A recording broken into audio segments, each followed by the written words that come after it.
Buonasera, benvenuti a questa edizione del nostro telegiornale. Vediamo subito i titoli. La Sicilia nella morsa del caldo, in diverse zone sfiorati i 43 gradi. A Palermo altri 2 giorni di bollino rosso per il caldo. Arrestato il giovane che avrebbe accoltellato un vicino di 69 anni di fronte alla moglie, ancora da chiarire il movente.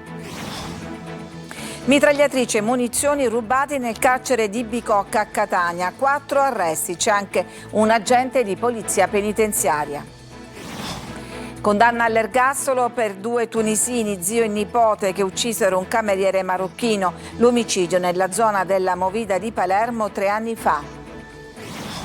Vertenze a Pfizer, sit-in dei lavoratori, l'azienda faccia un passo indietro, il sostegno dell'arcivescovo Renna. Il ministro Urso a Catania dice devono continuare a produrre qua. Viaggio Antonacci al Teatro Greco di Tindari per un'alba a suon di musica, concerto speciale domani alle 5 del mattino. Calciomercato a Catania, prosegue il lavoro del direttore sportivo Varrà per sfoltire l'organico. Ufficiali le cessioni di Miceli e Frisenna, chiuso anche il rapporto con il preparatore Petraglia.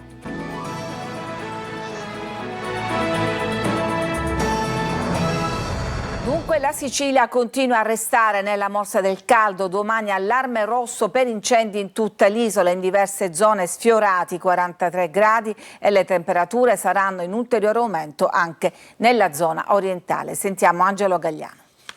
La Sicilia boccheggia e continuerà a farlo anche nei prossimi giorni. Le temperature record di queste ore, 43 gradi a Partinico, oltre 42 in provincia di Catania, potrebbero essere superate nel fine settimana. Il servizio informativo agrometeorologico siciliano segnala temperature superiori a 42 gradi in diverse zone della Sicilia, da Caltanissetta ad Agira.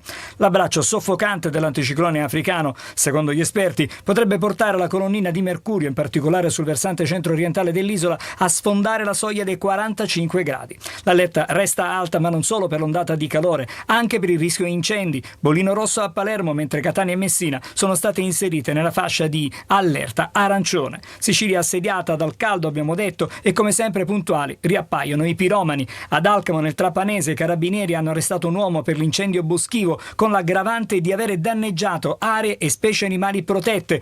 Il rogo a Baia Santa Margherita ha distrutto 20 ettari di macchia mediterranea. Nuovi focolai al villaggio Primosole nel Catanese. Il fuoco non ha risparmiato neanche l'oasi naturalistica del Simeto. A Siracusa, per il fine settimana, la Protezione Civile ha previsto un piano con 4 postazioni climatizzate gestita dalla Croce Rossa a Ortigia e in altre zone della città. Cambiamo argomento, siamo alla cronaca. C'è stato un omicidio a Bonagia, un quartiere di Palermo. Arrestato il giovane che avrebbe accoltellato un vicino di 69 anni di fronte alla moglie. Ancora da chiarire il movente. Marco Gullà. Invece ho trovato una signora, la signora che gridava aiutami, l'hanno ammazzato. C'è la moglie praticamente del signore. Le hanno ammazzato al mio marito, aiutami. Questa è la testimonianza di una vicina di casa di Vito Petrigno, il pensionato di 69 anni ucciso a coltellate da un 23enne al culmine di una lite a Bonagia, a Palermo. Ancora ignoto il movente, tra le ipotesi una rapina finita male o un'accesa lite condominiale culminata in tragedia. Tutto accade intorno alle 8:30 di mattina. Petrigno, ex rappresentante di calzature, è in compagnia della moglie. Scoppia la lite o forse un tentativo di rapina. Chi accoltella a morte Vito Petrigno è un ragazzo di 23 anni, Giovanni Bruno Madonia. Alcuni testimoni hanno raccontato che il giovane era in stato di alterazione. Poi dopo le coltellate scappa via e si rifugia in casa di un amico in via del Bassotto. Le prime telefonate al 112 sono arrivate intorno alle 9. A chiamare sarebbero stati la moglie e alcuni vicini che avrebbero detto ai soccorritori che un uomo era stato accoltellato nella cantina di uno stabile. Al loro arrivo però i sanitari del 118 non hanno potuto fare nulla per Petrigno, colpito più volte alla schiena. La moglie, sotto shock, avrebbe fornito qualche elemento sulla descrizione dell'assassino, che viene rintracciato subito dopo. L'arma utilizzata dal 23enne non sarebbe stata ancora rinvenuta dagli investigatori. Figli e parenti in lacrime, vicini di casa increduli per quanto successo. Raccontano che lui, questo ragazzo, ha spinto la moglie a terra e lo ha accoltellato senza nessun apparente motivo, sembra. Lei lo conosceva questo Vito Petrino, cioè la vittima? Certo, che persona era? Abito proprio al piano di sotto, una persona speciale, una persona unica, veramente. E ancora a Palermo un giovane di 20 anni è stato accoltellato nel corso di una rissa. Il giovane si è presentato ieri al pronto soccorso dell'ospedale Bucari La Ferla, dove i medici hanno chiamato la polizia che indaga per risalire all'aggressore e al movente del ferimento. Una seconda volante è dovuta intervenire per riportare la calma perché alcuni parenti del ferito sono andati in escandescenze creando problemi nell'area di emergenza. A Catania, mitragliatrici e munizioni rubati dal carcere di Bicocca, 4 arresti, fra loro anche una agente della polizia penitenziaria, Giusy Lazzara. Una mitragliatrice rubata e la poliziotta penitenziaria arrestata. Accade anche questo nel carcere di Bicocca a Catania.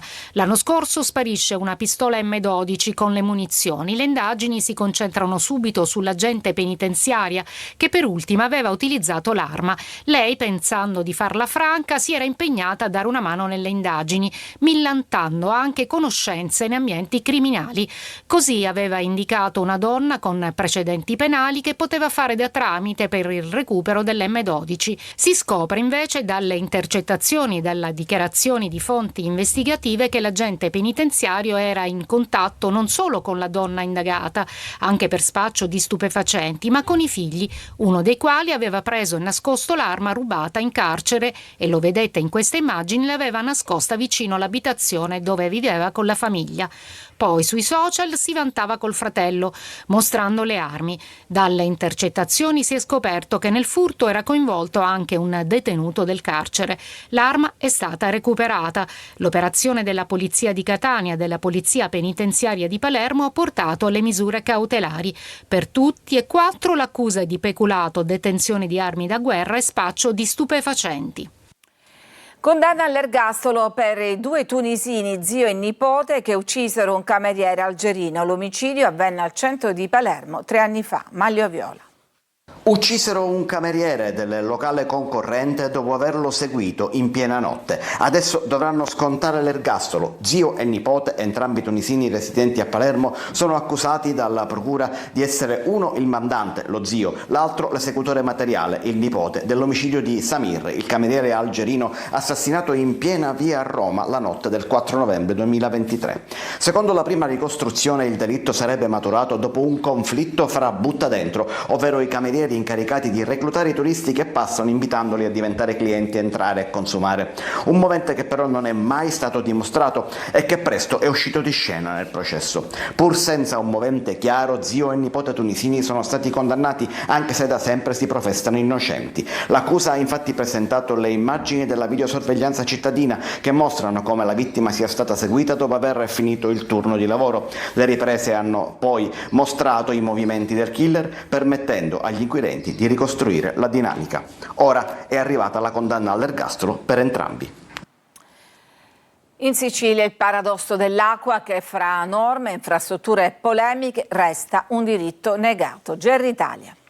L'acqua c'è ma non sempre si può bere, oppure arriva a intermittenza o ancora non arriva affatto. È il caso di Gela, qui l'acqua scorre dai rubinetti ma da giorni porta con sé un forte odore chimico che ha fatto scattare il divieto di utilizzo per fini alimentari disposto dal sindaco.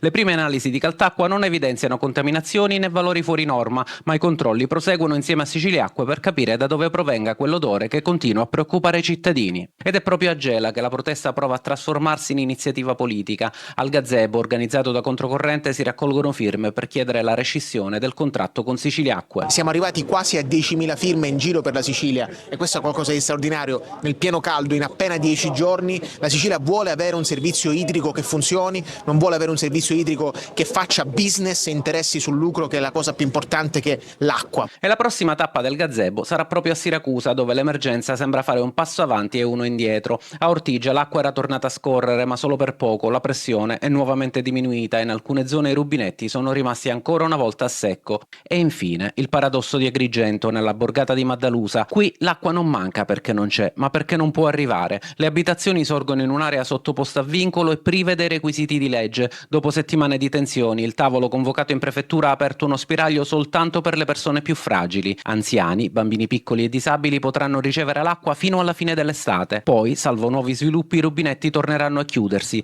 Per le istituzioni non è un'emergenza idrica ma un problema urbanistico. Per chi vive qui però la differenza cambia poco. 3 città, 3 emergenze diverse, un unico denominatore in una Sicilia dove l'acqua oggi non manca nelle riserve ma continua invece a mancare nelle case dei cittadini. A Catania sit-in dei lavoratori della Pfizer contro gli esuberi annunciati dalla multinazionale farmaceutica, il sostegno anche dell'arcivescovo Renna. Tonino De Mano. Noi ci aspettiamo che Pfizer indietreggi dalla sua decisione, perché non vogliamo assolutamente lasciare il territorio. Aspettiamo che Pfizer indietreggi e sotto il sole cocente, con una temperatura che sfiora i 40 gradi, lavoratori e sindacati sono dati appuntamento davanti allo stabilimento di Catania per manifestare contro i tagli della multinazionale farmaceutica che ha annunciato oltre 330 esuberi ai quali si aggiungono un'altra quarantina dell'indotto. Una vera mazzata per i lavoratori che vedono precipitare progetti di vita e futuro. Dopo tanti anni di precariato e 6 di disoccupazione di intermezzo, finalmente ero riuscita ad avere la stabilizzazione in questa azienda, ma eccoci qua a combattere per mantenerci il posto di lavoro. Con una famiglia alle spalle, 2 figlie da crescere, il mutuo da pagare. Gazebo, ombrelli, ventagli e bottigliette d'acqua sono fedeli alleati. In questo scenario però anche il caldo passa in secondo piano. Un'azienda ambigua che a parole dice di voler restare qui a Catania perché nei fatti sta smantellando pezzo dopo pezzo tutta l'azienda. Vicinanza ai lavoratori è stata espressa da Monsignor Luigi Renna, che ha scritto una lunga lettera aperta. A fare da portavoce e sintetizzarla ci ha pensato Don Alfio Carbonaro. Invita l'azienda a riflettere su quelle che sono le motivazioni che la portano ad avere questo atteggiamento nei confronti dei lavoratori, della città, perché si guardi a quello che è lo sviluppo del territorio, a quello che ha dato l'azienda nel passato, a quello che può dare ancora nel futuro. Il 22 luglio l'avvertenza approda a Roma al Ministero del Made in Italy. E sulla vicenda è intervenuto il ministro Urso proprio oggi a Catania. Ascoltiamolo. Abbiamo convocato l'azienda, come sempre facciamo in questi casi, con l'obiettivo di realizzare un diverso piano di rilancio produttivo dello stabilimento che consenta di tutelare tutti i lavoratori. Inizia un processo in cui ci confronteremo anche con gli enti locali, comune, regione e certamente con i sindacati, affinché si possa trovare una soluzione condivisa e sostenibile, salvaguardando lo stabilimento e la sua attività produttiva. L'azienda debba continuare a produrre qui a Catania. Tra l'altro l'industria farmaceutica in Italia cresce nella produzione e cresce nell'esportazione e altri investitori intendono puntare sul nostro paese. In ogni caso il processo deve essere governato, come abbiamo sempre fatto in questi anni al Ministero, salvaguardando sempre tutti gli stabilimenti e tutelando i lavoratori. Ci fermiamo, c'è una pausa, torniamo tra poco con l'inizio delle commemorazioni in ricordo della strage di Via D'Amelio.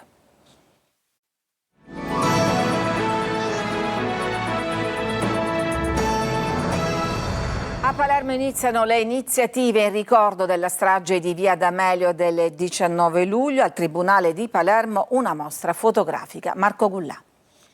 Mostre, convegni e incontri in vista del 19 luglio, giorno della strage di Via D'Amelio. Questa mattina al Tribunale di Palermo è inaugurata la mostra Rose spezzate, che fa rivivere una fase importante della nostra storia, quella in cui la reazione della magistratura e dell'intera società alla strategia del terrorismo mafioso ha determinato una svolta irreversibile nella coscienza civile del popolo. Quella di oggi non è una semplice commemorazione, è una rievocazione umana, non soltanto storica, è una ricerca della verità che, come abbiamo ascoltato da tutti gli autorevoli interventi, è un dovere che oggi appartiene non solo alla magistratura e agli inquirenti, ma appartiene alla società civile nel suo complesso. La commemorazione della strage di Via D'Amelio porterà a Palermo anche i big della politica, da Elly Schlein a Giuseppe Conte e poi Arianna Meloni per il centrodestra.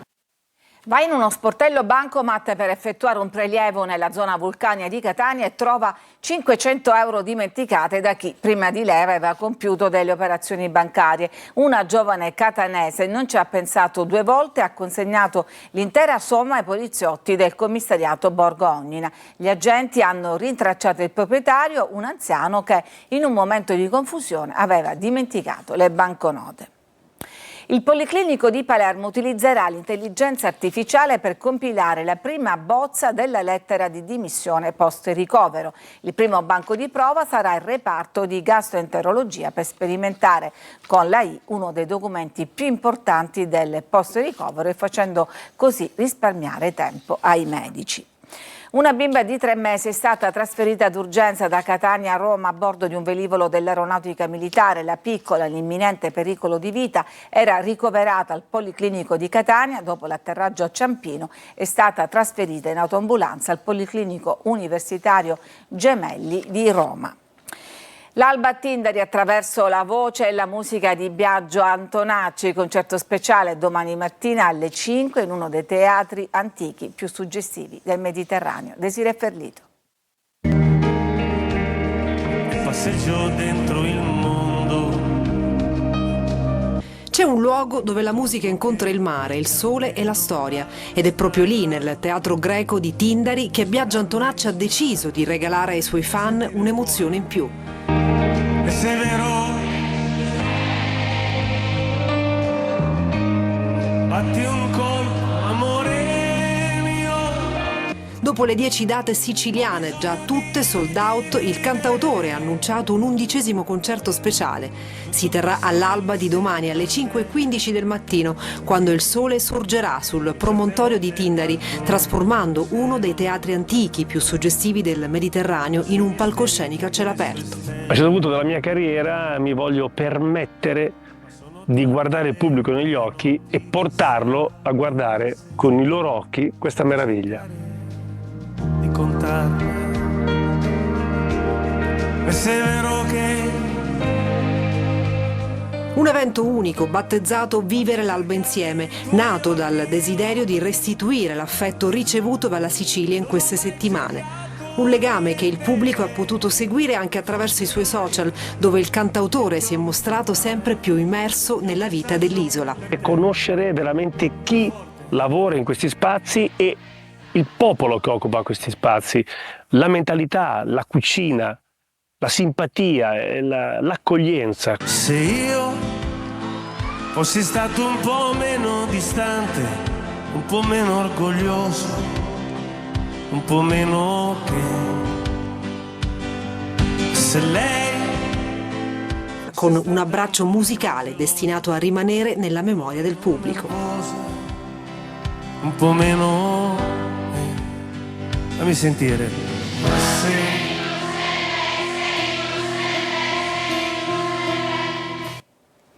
Ci fermiamo, c'è ancora una pausa e poi la pagina sportiva per parlare del Catania fra ritiro e mercato.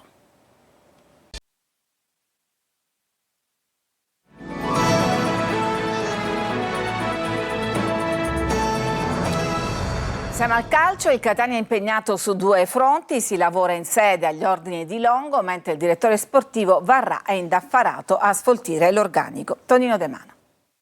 Nel giorno della presentazione il nuovo DS Varrà era stato chiaro: bisogna sfoltire l'organico, ringiovanirlo e soprattutto nessuno è incedibile. Il mercato del Catania si muove quindi in questa direzione con l'obiettivo di abbassare l'età media e consegnare al tecnico Longo una squadra combattiva e competitiva. Doppio allenamento in sede per i rossazzurri con il programma di lavoro che ha dovuto tenere conto anche del forte caldo. Gruppo in campo di buon mattino e dirigenti impegnati nelle delicate manovre di mercato. Ieri è stato il giorno della l'addio di Miceli, approdato alla corte di Birindelli al Novara e di Frisenna, quest'ultimo ceduto a titolo definitivo al Cittadella. Valigia in mano anche per Carnielutti, che non rientra nei piani di Longo e che interesserebbe a Sorrento e Guidonia. Sul piede di partenza Di Noia, Bocic e Chiarella. L'obiettivo è sfoltire l'organico per poi concentrarsi alle manovre in entrata, tenendo presente che gli arrivi di De Falco e Miai, in considerazione della giovane età, possono considerarsi operazioni secondarie e che serve ben altro per alzare il livello tecnico della squadra e stuzzicare quindi la fantasia dei tifosi. In entrata, brusca frenata per l'esterno Todisco dell'Avellino, che starebbe valutando un'offerta della Virtus Entella. Intanto si separano le strade del Catania e del preparatore atletico Giovanni Petralia, che non hanno trovato l'intesa per proseguire insieme. Ed è tutto per questa edizione, grazie per averci seguito, vi auguro una buona serata.